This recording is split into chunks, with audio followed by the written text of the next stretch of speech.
네, 그럼 이어서 이제 두 번째를 해보면, 첫 번째는 뭐였죠? 결국 우리가 알고 싶은 건 지진이 왔을 때 변형이 얼마나 생길 거냐라는 거였고, 그거에 대한 힌트로 우리가 어떤 설계 때 많이 들어본 뭐요? 최대 변형을 기준으로 우리가 내진 설계할 때 많이 활용했던 스펙트럼과 연관될 수 있겠다라는 걸 생각하는 게 첫 번째였고, 그쵸? 두 번째는 뭐였죠? 두 번째는 지진이 작을 수도 있고 클 수도 있다. 즉 1000년에 한 번 올 지진이 올 수도 있고 2400년에 한 번 올 지진이 올 수 있다. 그래서 지진이 더 센 지진이 오면 당연히 요 퍼포먼스 포인트 성능점은 바뀔 수도 있겠다. 그쵸? 플러스해서 만약에 변형이 더 많이 생긴다면, 즉 재현 주기가 훨씬 높은, 즉 지진이 더 센 지진이 온다면 당연히 더 재현 주기가 낮은 지진보하고 연관된 건물의 상태보단 훨씬 더 건물의 피해가 많을 거다. 그쵸? 그렇기 때문에 그 둘간을 그냥 1대1로 비교해보면 당연히 변형 많이 생기고 지진 세게 온 게 어떻다고요? 더 많은 피해가 있을 텐데 그게 그렇기 때문에 지진 센 게 온 게 무조건 안 좋지, 성능이 더 안 좋구나. 당연히 건물 절대적인 성능은 안 좋지만 뭐랑도 연관이 있다고요? 성능 목표라는 것도 있다고요. 우린 항상 내진 설계에서 성능 목표라는 걸 정해지는데, 성능 목표는 뭐예요? 예를 들어서 재현 주기가 짧은 것에 맞는 성능 목표가 있고, 재현 주기가 큰, 즉 엄청 큰 지진에 대한 성능 목표가 또 있다고요. 하지만 이것들은 당연히 어느 정도 재현 주기가 훨씬 크고 지진이 더 큰 지진이 오면 성능 목표는 예를 들어서 인명안전 만족해야 되는 게 지진이 훨씬 세게 온다. 그러면 인명안전은 만족 못하더라도 어떻게 된다고요? 건물이 부서지면 안 돼 라는 성능 목표를 만족시키도록 되어 있다고요. 그래서 이런 부분들은 또 이제 성능 목표 쪽 가서, 그죠? 지금 현재 정리된 목록에서도 지금 제가 한번 확인해 보면 뭐가 있죠?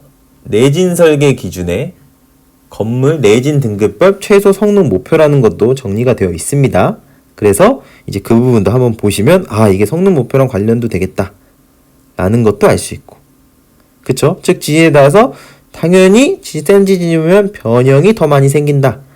그런 물리적으로 너무 당연한 것도 아는 게 두 번째였고, 이제 세 번째는 이런 거죠. 세 번째는 우리가 알고 싶은 게, 결국 지금 계속 일맥상통하는 게 뭐냐면, 우리가 알고 싶은 게 뭐예요? 지진이 오면 이 건물의 변형이 어떻게 될 거냐라는 거죠. 그쵸? 그런데 여태까지는 뭐였어요? 내가 이렇게 민다. 그래서 어떻게 변형이 이렇게 생길 거냐. 그쵸? 이렇게 생긴 걸 가정해서 얘를 계산했죠. 그런데 지진이 오면 지금 색깔이 아주 알록달록해지는데 계속 강조해가지고 지저분하게 이렇게 지진이 오면 정말 이렇게 건물이 변형할까? 예를 들어서 이렇게 건물이 변형하진 않을까? 그쵸? 만약에 그렇다면 내가 이렇게 변형한다라고 가정한 게 결국 지진이 왔을 때 변형을 어떻게 하냐가 중요한 건데, 그죠? 지진이 왔을 때 내가 가정한 이렇게 변형할 거냐가 중요할 수 있다고요. 그죠? 내가 쭉 밀었는데 쭉 내가 이런 건물의 이런 민 모양 형상대로 지진이 왔을 때 움직이지 않으면 실제로 지진이 오면 건물이 이렇게 안 움직이는데 내가 실제와 다른 변형으로 민다면, 그죠? 실제가 만약에 얘다. 가정입니다, 이건. 말도 안 되는 가정이긴 하지만, 예를 들어 우리 꼬불탕꼬불탕한 건물이 실제로 지지면 이렇게 움직인다. 그죠? 근데 이게 고층으로 가면 말이 안 되지 않는데, 그죠? 일단은 사실은 이 왼쪽 게 더 말이 되는데, 일단 근데 예를 들어서 그냥 이렇게 된다. 그죠? 이렇게 된다고 치겠습니다. 근데 내가 만약에 이렇게 그냥 밀어버렸다. 왼쪽처럼 밀어버렸다. 즉 실제와 다른 변형으로 민다면 어떻게 돼요? 맞지 않을 수 있다고. 뭔가 여기서 논리가 깨지는 거죠. 왜냐면 내가 변형을 이렇게 딱 줘서, 그죠? 어떻게 된다고요? 등가에 뭐였죠? 등가에 내가 건물이 지진이 왔을 때 일어나는 변형을 기반으로 그것에 대한 그 변형을 일으키는 등가의 힘으로 설계하는 게 내진 설계에서 나오는 지진 하중이었는데, 내가 만약에 그 변형이 이 변형, 내가 미는 변형이, 즉 미는 건 누가 밀어요? 내가 밀죠. 그죠? 즉 내가 이렇게 미는 게 지진이 왔을 때의 변형과 다르다면, 그죠? 내가 미는 것. 뭐가 다르다고요? 실제 지진 발생 시 변형. 변형과 다르다면 이거는 문제가 있다. 그쵸? 문제가 있는 거죠. 실제로. 얘를 거꾸로 실제와 다른 변형에 대해서 등가의 하중을 취한다라고 하면 그 등가 정적 하중이 지진 하중이 아닌 거죠. 거꾸로 얘기하면. 그쵸? 왜냐면 나는 지진이 왔을 때 이렇게 변형할 거다라는 거를 가지고 힘을 등가의 힘으로 취한한 건데, 그게 아니라 내가 애시당초 내가 실제는 오른쪽처럼 변형하는데 내가 왼쪽처럼 밀어버렸다. 그러면 문제가 있을 수 있지 않나? 라는 생각을 하는 게 세 번째입니다. 그쵸? 그렇게 되는 거고, 그러면 이게 어떻게 변형할지에 대한 키를 누가 갖고 있어요? 힌트로 가지고 있으면 이거 다 하나하나 정리할 겁니다. 이게 바로 고유치 해석. 안 나오는데 갑자기. 해석이 갖고 있는 거라. 왜냐면 고유치라는 게 뭐예요? 건물이 자기가 스스로 어떻게 변형하려고 하는지를 내포하는 게 뭐예요? 고유치죠. 써보면 건물이 어떻게 변형하려고 하냐.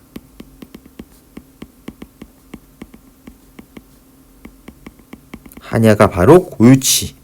그쵸? 근데 지금은 뭐를 알고 있자고? 내가 미는 게 실제 지진 발생했을 때의 변형과 다르면 문제가 있을 수 있지 않을까에 대한 문제의식을 갖는 게 세 번째라고요. 그리고 마지막 네 번째는 뭐냐면, 결국 지금 우리가 당연하게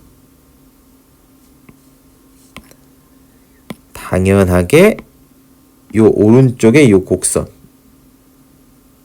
이 스펙트럼처럼 그렸는데 지워버리고, 또 흥분하면 말이 너무 많아져가지고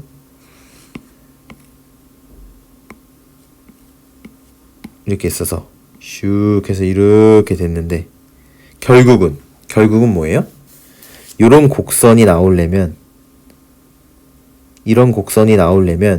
사실 푸시오버 해석의 전제는 무슨 해석이어야 돼요? 이런 곡선이 이렇게 해서 항복하고 떨어지는 이 실제 그래프가 나오려면 당연히 비선형 해석이라고. 즉 비선형 해석. 즉 비선형 뭐가 있어야 돼요? 모델링이 수반되어야 된다고요. 그래야 이런 밀어도 이런 곡선이 나온다고요. 쭉 해서 이렇게 되는. 그쵸? 비선형이 아니고 탄성이다. 그럼 어떻게 돼요? 그냥 이렇게 되겠죠. 그냥 쭉 올라가겠죠. 그쵸? 그죠? 그렇기 때문에 사실은 푸시업을 할 때 중요한 것 중에 하나가 뭐예요? 비선형 해석이라는 건 이거를 얼마나 엔지니어가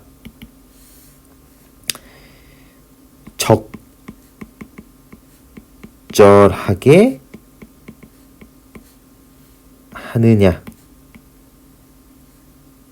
얼마나 엔지니어가 적절하게 하느냐가 매우 중요하다고. 즉 엔지니어가 이 비선형 모델링이라고 모델링 자체를 적절하게 하지 않으면, 적절한 가정을 하고, 그쵸? 이게 실제 건물이 가지고 있는 성능을 잘 내포하지 않으면 실제로 모순 곡선이 이상해지는 거예요. 이 푸시오버 곡선 자체가 이상해져서 이거를 제대로 건물의 이런 성능을 잘 내포하고 있지 않으면 어떻게 된다고요? 실제 아무리 뭐 스펙트럼 갖고 최대 변형하고 해도 우리가 이 푸시오버 해석에서 얻을 수 있는 게 오히려 더 부정확할 수도 있다고요. 그죠? 그죠? 그죠? 그래서 사실 뭐예요? 푸시오버가 무조건 정확한 해석은 아니라고요. 왜냐면 뭐예요? 이 비선형 모델링에 대한 게 정확히 잘 되어 있고 해야만 점점점 더 정확한 해석으로 가는 거지. 그게 아니라면 여기서 제대로 하지 않는다면 어떻다고요? 오히려 더 부정확해질 수 있다고요. 그쵸? 그런 겁니다. 그래서 이 푸시오버 해석을 다른 말로 이전 정리해서도 했지만 뭐라고도 얘기한다고요? 바로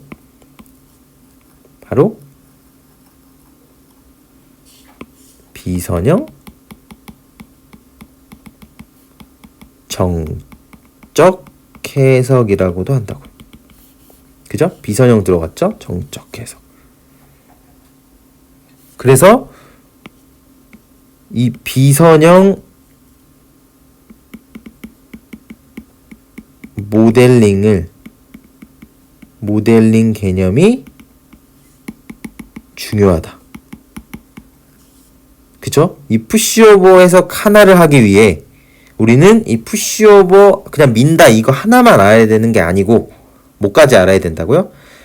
각각의 부재나 이런 것들에 대한 비선형 모델링 개념도 우리가 잘 알아둬야 된다. 그쵸? 그거를 마지막 네 번째로 꼭 염두에 둔 상태에서 앞으로의 어떤 푸시오버 해석에 대한 정리를 같이 정리해 나갔으면 좋겠습니다. 그죠? 절대 잊지 말아야 될 건, 푸시오버 비선형 해석이니까 이꼴 정확이라고 하면 안 된다고요. 비선형 해석은 어떻게 돼요? 어떤 엔지니어가 하느냐에 따라서 다 결과가 상이하기 때문에, 그쵸? 정확해지려면 훨씬 더 상세 해석이 될 수도 있지만 거꾸로 부정확해지려고 하면 한없이 더 부정확해질 수가 있는 거라고요. 그러니까 그냥 이건 비선형 해석이니까 맹신하고 무조건 정확하지, 이게 더 정확하지 라는 관점으로 바라보는 게 아니고 저희가 이거를 공부하면서 어떻게 해 나가야 된다고요? 더 정확한 해석이 되도록 어떻게 해야 돼요? 엔지니어의 역량을 키워야겠죠. 그쵸? 이런 모델링 하나하나 어떻게 밀지 그런 거 앞에서 얘기했던 그런 개념들도 하나 스펙트럼은 어떻게 고려해야 되고 이런 것들을 다 하나하나 우리가 따져가면서 우리가 나중에는 이게 점점 쌓여서는 정말 우리가 푸시오버 해석하면 더 정확하게 해석할 수 있어가 될 때까지 되었으면 합니다. 그죠? 그때가 될 때까지 계속 저희도 정리를 계속하고 같이 공부해 나가면서 이제 성장을 하면 되겠죠. 그래서 푸시오버 해석 관련돼서 몇 가지 더 알아야 될 내용 총 4가지 말씀드렸습니다. 그래서 2가지로 정리했는데 이제 이 뒤에도 점점 나아가면서 이런 거 하나하나 지금 얘기하는 게 어떻게 보면 굉장히 복잡하고 그런 얘기를 하고 있는 게 아니죠. 그래서 이런 거 어떻게 보면 그냥 지나칠 수 있는 것도 하나하나 이제 이거 이렇게 되지 않나? 라는 거를 계속 질문을 던지면서 그거에 대해서 답이 안 나오는 건 또 이렇게 생각해보고 저렇게 생각해보고 또 찾아보고 또 서로 나눠보면서 그렇게 해서 저희가 계속 진행해 나갔으면 좋겠습니다. 그러면 푸시오버 2번째 정리도 이것으로 마치도록 하겠습니다. 네, 감사합니다.